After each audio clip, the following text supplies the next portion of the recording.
Hey, what's up, guys? Alright, so we got another chapter of Black Clover out this week, and honestly, this might be the shortest chapter we've had in a long time. I think the chapter only had about, 10, 11 pages total, and there's pretty much no hidden content whatsoever in it. There's, no background thing you can look for, there's no, hidden messages or things that are being foreshadowed in this chapter.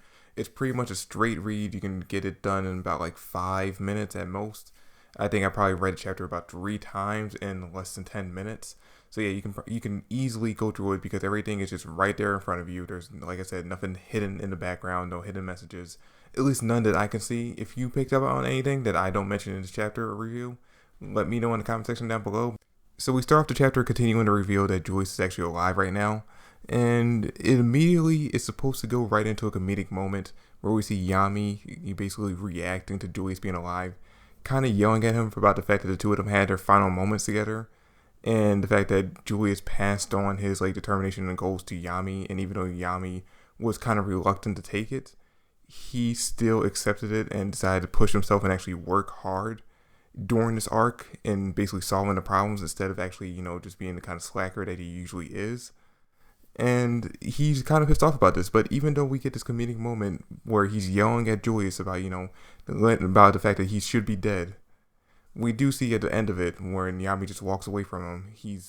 Even though he won't show it on his face, we don't get to see his face in the panel. You can tell by just Yami's movements and the way he's talking that he actually is very happy to find out that his mentor and closest friend is actually still alive. So yeah, like I said, even though it is a very comedic moment, it still ends off with a very emotional scene. Then things get a little serious when we actually get to see William and Julius talk. And in my opinion, I think Julius went very lightly on William in the chapter. I think William actually got off very easily with his punishment. Because, alright, William, even though he wasn't in the driver's seat for this entire arc, even though Patry was in control of his body for everything, he still willingly let that happen. It wasn't like Patry just automatically took control by force. William actively gave Patry control of his body so that he could fight Julius, and then once the fight was over, he let Patry keep control of his body so that Patry can go on his revenge quest. So even though William, like I said, wasn't in the driver's seat, he is still partially responsible for the invasion of the elves and for all the lives that were taken, which is something that Julius mentions in this chapter. And yet, despite that, instead of doing something like sending William to jail or sentencing him to death, Julius basically tells him that he has to spend a long time, not even the rest of his life, but a long time trying to make up for everything he's done. And even Yami in this chapter mentions, "Hey man, aren't you kind of letting him off a little easy?" And the reason why Julius is doing this is because it's part of his character. He's very kind-hearted, even when he's dealing up against people who are his enemies. He doesn't even go really for the kill. He usually goes for the capture. So we already know from basically his past interactions with enemies and other characters that Julius is actually very kind-hearted.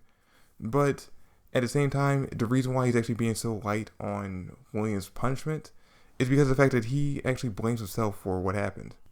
So basically, in Julius's mind, it's like, all right, yes, William did let Patry take control of his body, but the only reason why Patry was able to do any of the things he did, and the only reason why all the events that happened were able to happen, was because of the fact that I failed at my job. I wasn't able to stop Patry. He killed me. So even though it was an underhanded way by basically holding the entire capital hostage with that magic attack and using Julius's attempt to save everyone as a way to defeat him, it still led to Julius's death. It still led to his defeat. So in his mind, he sees it as him failing his job. So like I said, even though William was the one who actively let Patry take control of his body and do everything he did, the fact that Julius wasn't strong enough to stop him is something that he puts on himself, and that's the reason why he's willing to share half of the blame with William in this chapter. And again, like I said, I would have personally liked to see William have more of a punishment. Maybe not be killed off, but at least incarcerate him for a little bit, put him in jail for a few months or a few chapters, a few arcs, and then let him come out when a big event's happening and they need his help. But then again, this actually could lead to a better development, because something that could happen, because obviously I doubt William's going to be able to keep his position as the captain of the Golden Dawns. Maybe he'll be able to go back to being just a regular Magic Knight, but I doubt he's going to be able to keep his captainhood. So something interesting that could happen is now that we have Patry and all the other elves staying around, maybe William can actually join up with them, and they could be kind of like the Sasuke-esque characters in this arc, like basically how in Naruto, no, not in Boruto, how Sasuke, even though he is an active member of the village, even though he actually is a team member and that everyone trusts, instead of being active in the village, he actually goes out on journeys basically on his own and basically tries to solve problems by himself and report back to Naruto and the rest of them as a way to basically make up for all the evil deeds that he did. Maybe that's something that the five of them could do. Basically, Patry, William, Fauna, and them, they could basically just go on in a journey, fight against other enemies that, the Clover Kingdom would have, and find a way to atone for basically everything they did in this past arc, and in fact, just throughout the entire series in general. Oh yeah, we also find out exactly how Julius ended up using that magic, or ended up finding out about that magic that could basically revert his body back to a younger age or to a point in time to when he was alive after he dies. And basically what we end up finding out, and this is near the end of the chapter, by the way, is that at some point when Julius was basically just going on an adventure, just like exploring around, he came across that device that Sekre had used when her and Lumiere were fighting off against Lick in his demon form. That device that basically sucked all the demonic energy out of Lick and let him gain some control of his body long enough so that Lumiere could kill him. Yeah, apparently that was just like left to the wayside, just sitting in a forest somewhere. Julius happened to cross it, and he found the symbol, like that star shape that had been on his forehead this entire time.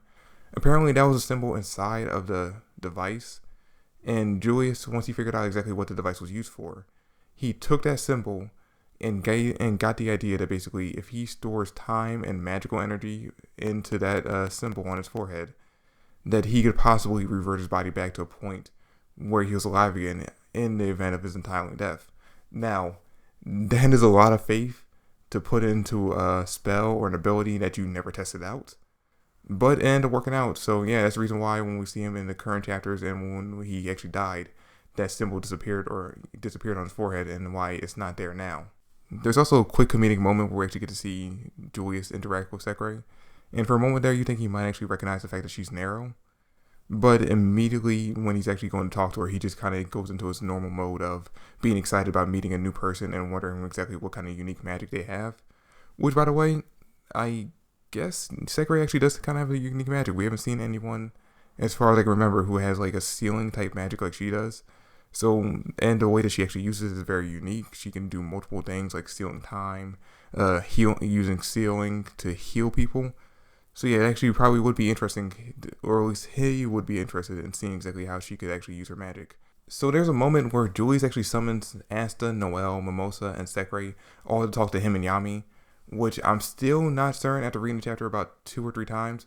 I'm still not exactly certain as to why it was those 4 that were summoned, especially since Julius has no idea who Sekre is. But basically when he summons them, he puts forward that there are 3 new problems to arise out of the events that just happened. And I think one of them is more immediate, while the other 2 are definitely possibilities, very high likely to happen, but aren't really threats right now, and they can actually be put on the back burner. While you saw the first problem, which is basically the fact that there is no magic emperor. So the fact that Julius is now in the body of a 13-year-old and he's actually lost all his magic. In fact, he only has 1 page of his grimoire left. He basically is not strong enough to hold a position of Magic Emperor, which, if you remember, the Magic Emperor has to be the person, or the Magic Knight with the most accolades and the strongest Magic Knight in the entire kingdom, which, like I said, because Julius no longer has any more pages in his grimoire besides that 1, he's not going to be the strongest person anymore. Now, a lot of people online have been thinking for a while now that Yami most likely will be the next Magic Emperor, and this is actually something that I've been thinking for a while as well, just because of the fact that he actually put himself in a leadership position very early on in this arc, and he actually kept it for a while now, and he was very active in it. And Yami has been shown to be one of the stronger Magic Knights. And there is actually some foreshadowing to this, because during the chapter, Julius actually mentions that after everything that went down in this entire arc, basically a lot of the nobles who actually would be opposed to a non-noble being made into the next Magic Emperor are no longer on the table. They're either dead or, missing in action. So the possibility of a non-noble member or a non-royalty being crowned the next Magic Emperor is very possible. And because of the fact that Yami is, I believe, the only Magic Knight captain who is not of any nobility or royalty, In fact, he's actually a foreigner to the Clover Kingdom. This could be basically foreshadowing the likelihood that he actually will be the one to take up the mantle as the next Magic Emperor. Now, personally, even though I have been saying for a while now that Yami is foreshadowed to be the next Magic Emperor, and I actually do think he actually would do a good job and actually would like to see him in that position, I personally, at this moment, since there's no one in the current roster of the Black Bulls that I could see actually being promoted to the captain, I would personally like to see Yami actually stay in the position of the captain of the Black Bulls and see Mario Leona take up the position as the next Magic Emperor. Simply because of the fact that I, A, believe she is currently the strongest Magic Knight captain that we have in the series, and B, now that Fugoyan is back and he most likely will be taking up his captainhood again, she needs a new position. Otherwise, she's just going to be kind of written out the entire story until we actually need to see her again. So I would actually like to see her take up that position, like I said, because she is currently the strongest Magic Knight captain. And she needs a new position in order to keep her into the story. Otherwise, she will become a background character and we won't see her again until like the next big event. So the next problems that Julius actually puts forward are kind of like a or statement. Basically, one or the other event's going to end up happening, or both of them, as Julius mentions kind of carelessly in the end of the chapter. But basically, the first problem that he actually puts forward is the fact that now that the Clover Kingdom just went through this big ordeal, this entire war with the elves and the attack from the demon, basically, once word gets out to the other kingdoms, they're going to attack and they're going to crush the entire Clover Kingdom. So there's very likelihood that in the near future, the Clover Kingdom will be taken down by either the Diamond Kingdom or the Kingdom of Spades, one of the other countries surrounding the Clover Kingdom, are possibly going to attack them in the near future, which, like I said, is a very likely possibility, but especially because we've seen multiple times throughout this entire series the Diamond Kingdom try to invade and attack the Clover Kingdom in some way, shape, or form. And this actually might be the reason why Asta and Noelle were actually summoned to have this talk with Julius and Yami. Because after the events of the Witch's Forest, when they actually did end up finding a magic stone, they would have had to report their findings and the events to Julius at some point. So Julius actually would be aware of the fact that they actually met up with people from the Diamond Kingdom and that they are actually on good terms with some people in the Diamond Kingdom who are trying to basically reform it from the inside out. So because of that, because they know the fact that the Diamond Kingdom actually is a possible threat in the near future, especially since they currently don't have a Magic Emperor and the Clover Kingdom is actually very weakened because of the events that just transpired, Julius and Yami could be planning on using Asta and Noelle's connection to Mars in the Diamond Kingdom as a way to basically sneakily invade it and actually get some information on when they could actually possibly be launching their next attack. If not, basically, having Asta and Noelle go over to the Diamond Kingdom in a covert way and basically helping Mars in his reform of the entire country. Now, I know a lot of you guys were actually hoping that the next arc that we'd be dealing with would be focusing on Charmy and finding out more about the dwarves, especially because I believe there's a lot of people actually putting forward the idea that Asta actually might be part dwarf, which personally I don't agree with, but actually, there is a possibility of that. But I actually like the idea of us putting that on the back burner for right now and focusing more on the other countries surrounding the Clover Kingdom, especially since we don't really know too much about two of them. We know a lot about the Diamond Kingdom because we've been getting a lot of interaction with members of the Diamond Kingdom, especially Mars.